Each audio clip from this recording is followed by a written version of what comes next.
भगवते नारायणाय।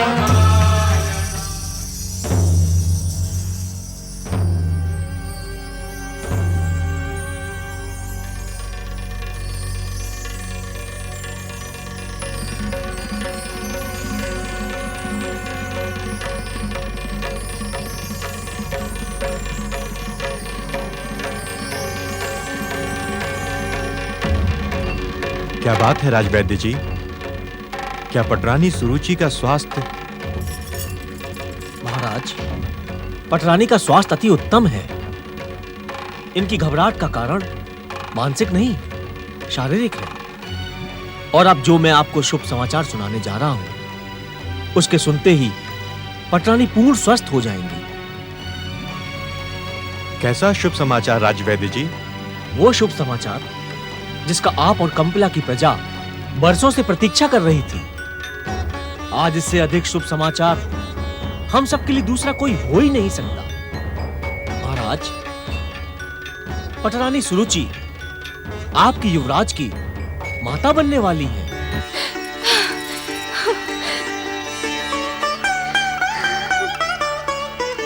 मैं व्यक्तिगत रूप से और प्रजा की ओर से आप दोनों को बधाई देता हूं।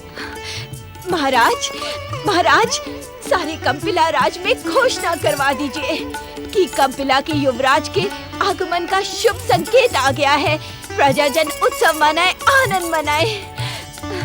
महामंत्री सुदत्त, आज्ञा महाराज। पटरानी के आदेश का पालन हो। जो आज्ञा महाराज। महामंत्री, आज्ञा पटरानी जी। ये शुभ सूचना जल्द ही वध देश में पहुंचा दी जाए। जो आज्ञा पटरानी जी। आइए वेदराज जी। ये शुभ सूचना सुनकर सब नाच उठेंगे। राजमहल को दीपों से सजवाती हूँ। आज के इस महान आनंद उत्सव का प्रबंध मैं करती हूँ। महाराज, क्या आप ये शुभ समाचार सुनकर भी प्रसन्न नहीं हैं? हमसे अधिक प्रसन्न कौन होगा पटरानी? हमारे आराध्य जगदीश्वर भगवान विष्णु की कृपा से अब हमारा मनोरथ पूर्ण होगा। हमारी वर्षों की मनोकामना अवश्य पूर्ण होगी। महाराज, इस शुभ अवसर पर मैं आपसे कुछ मांगने के इच्छुक हूँ। क्या आप मेरी इच्छा पूर्ण करेंगे? अवश्य पटरानी सुरुचि, कहें, क्या इच्छा है आपकी? महाराज, मैं आपसे एक वचन मांगने के इच्छुक हूँ। कैसा वचन? ये पूछकर आप मेरा अपमान कर रहे हैं महाराज। आप वचन दे तो मैं अपनी इच्छा व्यक्त करूं। मेरा कथन ही वचन है पटरानी। तो आपके कथन को वचन मानकर मैं कहती हूँ कि अब आप भविष्य में मेरी सौत सुनती से कदापि नहीं मिलेंगे। आपको आपके होने वाले युवराज की सौगंध।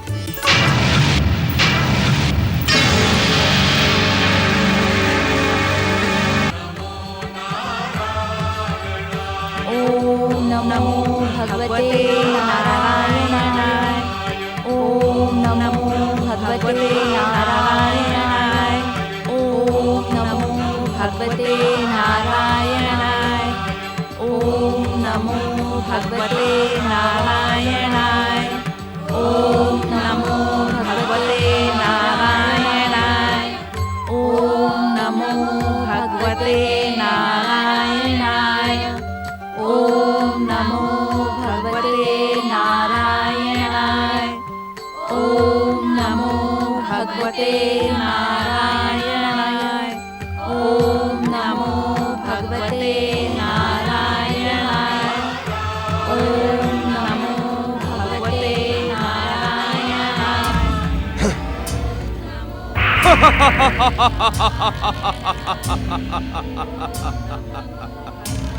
शनिदेव, क्या आप भी भागवत भक्ति में लीन हो रहे हैं? क्या इन दुष्ट विष्णु भक्तों के मंत्र स्वर संसार की इस विध्वंसक शक्ति के केंद्र शनिदेव को भी आकर्षित कर रहे हैं? अपनी मर्यादाओं को लांघने का दुस्साहस ना करो राहु, अन्यथा परिणाम तुम्हारे हित में शुभ ना होगा। शनिदेव, इनकी विष्णु भक्ति को देखकर हमें ऐसा प्रतीत होने लगा है कि अब परिणाम हम सबके हित में शुभ नहीं होगा। राहु, क्या तुम शनिदेव के क्रोध को भड़काने का दुस्साहस कर रहे हो? अवश्य। मैं दैत्य सेनापति राहु इन दुष्ट विष्णु भक्तों के विरुद्ध विध्वंसक, विनाशक, भयानक और मारक कुदृष्टि के अधिष्ठाता शनि देव का क्रोध भड़काने का ही प्रयास कर रहा हूँ। शनिदेव, आज मैं आपको देखकर आश्चर्यचकित हूँ। मैं तुम्हारी दुष्टता और स्वार्थ भावना से भली भांति परिचित हो रहा हूँ। तुम्हारा उद्देश्य स्वार्थ को निमित्त बनाकर मित्रता का गठबंधन जोड़ना है। तुम सदा ही मेरे विनाशक शक्तियों के प्रशंसक रहे हो राहु। इसी कारण मैं तुमसे पूछता हूँ, आज तुम आश्चर्यचकित क्यों हो? शनिदेव, हमारे घोर शत्रु छलिया विष्णु की पूजा के स्वर वातावरण में गूंज रहे हैं और आप कुछ भी नहीं कर रहे। शनिदेव, इस दुष्ट विष्णु आराधिका सुनीति को अपनी भयानक शक्ति का परिचय दें।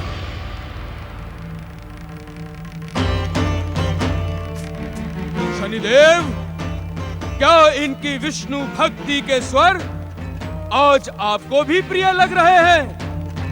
क्या इन दुष्टों की भांति आप भी भागवत भक्ति में लीन होने के इच्छुक हैं? कहे शनिदेव, क्या सोच रहे हैं आप? शांत रहो, शांत, शांत। हमें सोचने दो। हमने सुनीति को दंडित किया, उसे राजमहल के सुख ऐश्वर्य से निकालकर वन भवन तक पहुंचा दिया। हमारी कुदृष्टि ने सुनीति को पति प्रेम से भी वंचित किया। राहु, ऐसी नारी के लिए ये भयानक दंड है। जो कभी कंपिला की पटरानी रही हो, आज उसकी क्या स्थिति हो गई है।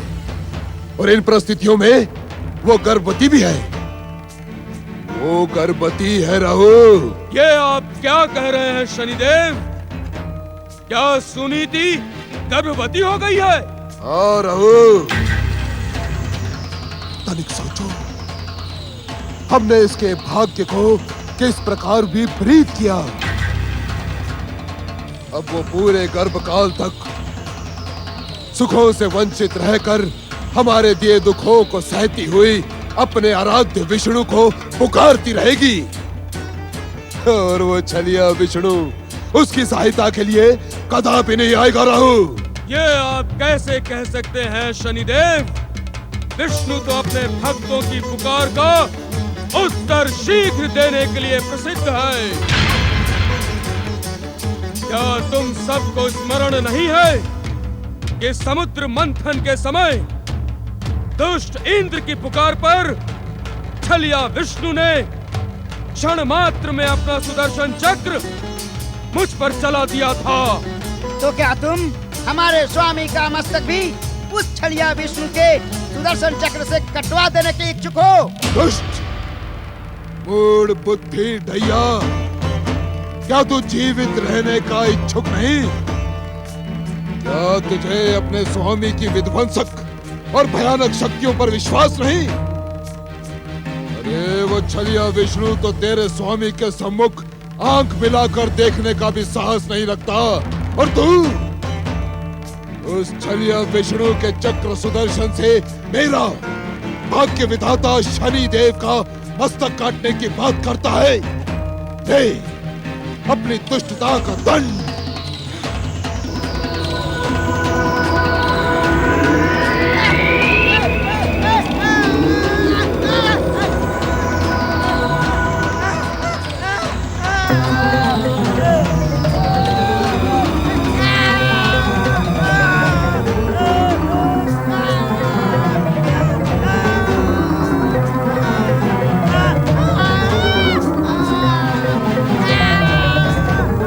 क्षमा कर दें शनिदेव। इसकी बुद्धि भी कभी कभी इसके शरीर के समान बौनी हो जाती है। नहीं साढ़े साथी नहीं, ये दुष्ट मूड बुद्धि ढैया जीवित रहने के योग्य ही नहीं।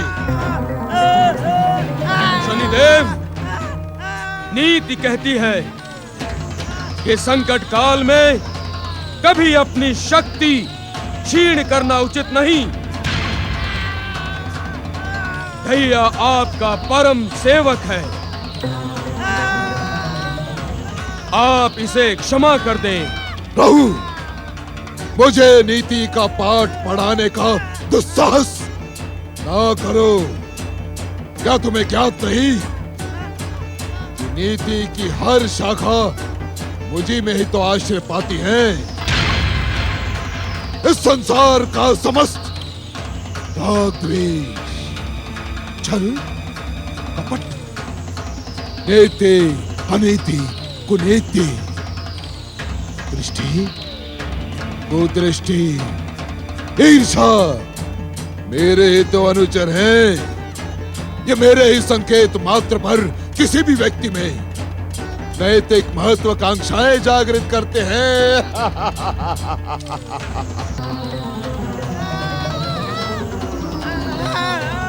शनिदेव, आपको शनिदेव की भक्ति की सौगंध, शनिदेव के क्रोधित विनाशक शक्ति की सौगंध, यदि मैंने सच्चे हृदय से आपकी सेवा की हो तो आज मेरी प्रार्थना पर मेरे मित्र ढैया को क्षमा कर दें।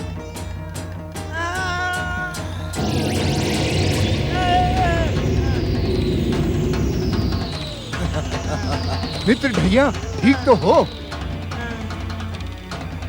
शनिदेव, अपने भक्तों के राग द्वेष के कारण दुष्टा सुनीति को दंडित करना आप भूल गए। प्रभु, शनिदेव ना कुछ भूले हैं और ना ही कुछ भूलेंगे।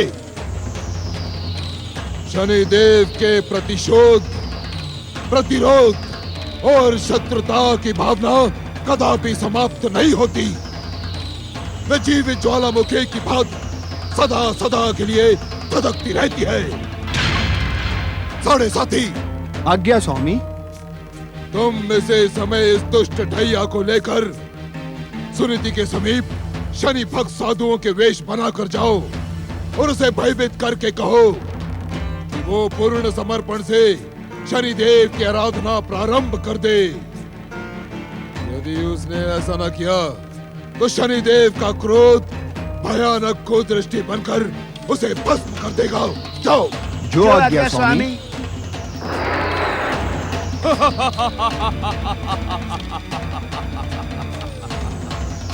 यदि अन्यथा न ले तो एक बात पूछूं शनिदेव?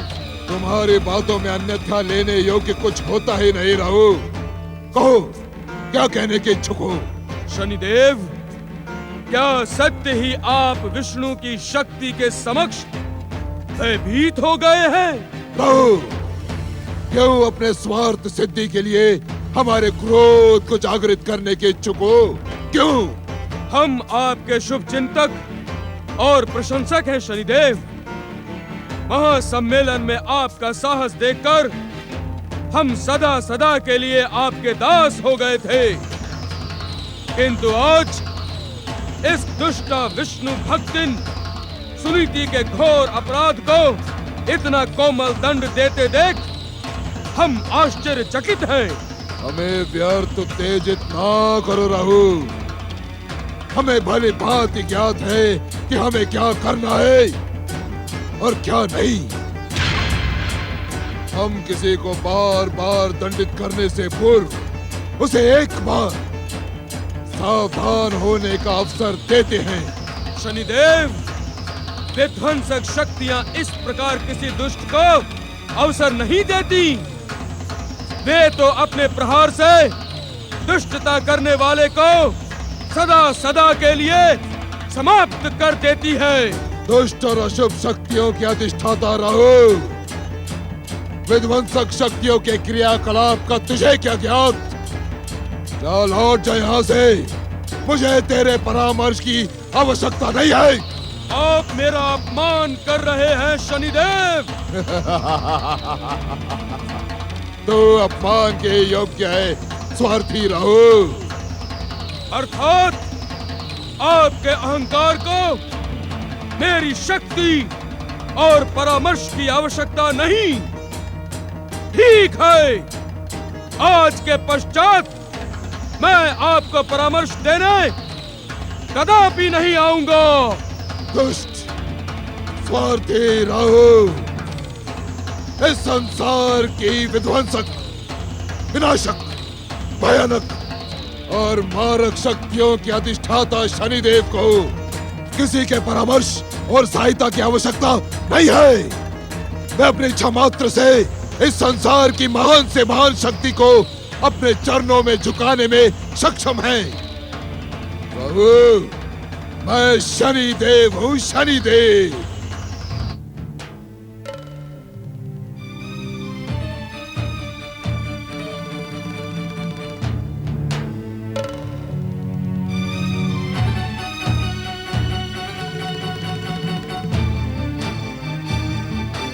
कंपिला पटरानी देवी सुरुचि की जय हो। पटरानी जी, औषधि ले, हमने विशेष रूप से आपके लिए बनवाई है। मेरा स्वास्थ्य उत्तम है मुखरी, मुझे किसी भी औषधि की आवश्यकता नहीं। हट ना करे पटरानी जी, ये औषधि राजवैद्य जी ने आपके स्वास्थ्य को ध्यान में रखकर ही बनाई है। नहीं मुखरी, मुझे कंपिला के राजवैद्य और कंपिला की प्रजा पर तनिक भी विश्वास नहीं। इस औषधि से हमारे स्वास्थ्य पे विपरीत प्रभाव होगा। असमय हास्य का कारण? पटरानी जी, आप अपनी सेविका मुखरी को कब तक मूढ़ समझती रहेंगी? अर्थात? अर्थात आपके समान मुझे भी इन कंपिला वासियों पर विश्वास नहीं। ये विशेष औषधि कंपिला के राजवैद्य ने नहीं, अपितु वत्स देश के महान राजवैद्य आशुतोष जी ने बनाई है। तुम सत्य कह रही हो मुखरी? सत्य का प्रमाण इस औषधि की सुगंध दे देगी पटरानी जी। आप इसे ग्रहण करें।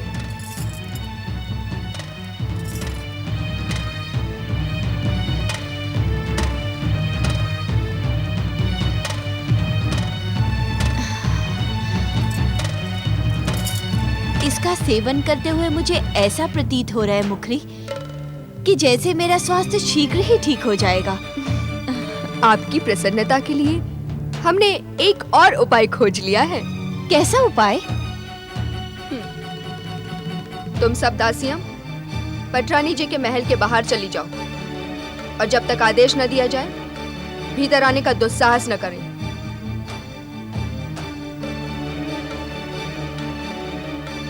मुखरी, परंतु हमारी सेवा में तो समस्त दासियां वत्स देश की हैं।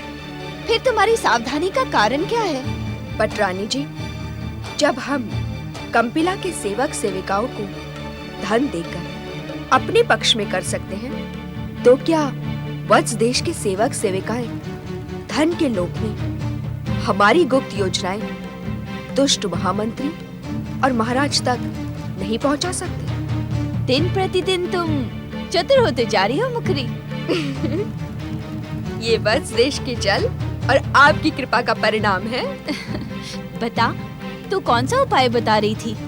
पटरानी जी, कुछ समय पूर्व मैंने दो विचित्र वेशधारी साधु देखे। एक बहुत लंबा तो दूसरा बहुत ही बावना। मुझे ज्ञात है पटरानी जी, आप अपनी सौत सुनीति के गर्भवती होने की सूचना से अत्यधिक चिंतित हैं। अभी तो आपने महाराज को होने वाले युवराज की सौगंध देकर सुनीति के समीप जाने से रोक लिया है, किंतु देर सवेर उन्हें ज्ञात तो हो जाएगा ना। प्रजाजनों तक भी ये बात पहुंच जाएगी, तब क्या होगा? मेरी चिंता का कारण यही है मुखरी, किंतु ये बता, उन दोनों साधुओं ने तुझसे क्या कहा, क्या उपाय बताया?